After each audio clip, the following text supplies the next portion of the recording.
Hello mga awesomes! Happy Sweet Sunday! Dahil medyo mainit ang panahon ngayon, naghanap kami ni Abe ng Mami Merienda. Ilang araw na namin inaabangan yung Rainbow Cup na ice crumble, kaya naman hinanap namin siya ngayon. Kahit 40 blocks ang layo sa amin, talagang nilakad namin ni Abe kahit medyo malayo. At eto na, nasa Hibiscus Street na kami at dito na raw ito matatagpuan. Habang naglalakad kami, ramdam na ramdam ko kay Abe yung excitement niya dahil makakain na niya yung favorite niyang ice crumble. Imagine ilang araw na niyang inaabangan, hindi niya matagpuan. At eto na.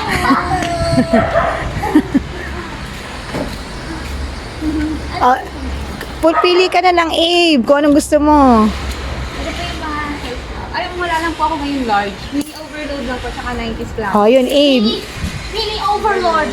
What do you want, strawberry or chocolate? Strawberry, please. In fairness naman kay Rainbow Cup ha, yung kanyang serving ay tamang-tama lang sa presyo niya. Ang daming mga toppings, very appealing sa mga bata.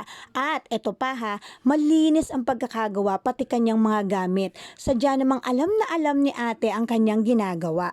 Kaya naman kudos sa'yo ha, kasi kahit Sunday pinagbilhan mo kami. May mga party packages din nga po pala sila kapag gusto nyo mag-birthday party. So ayan, time to say goodbye. Hanggang sa muli, bye!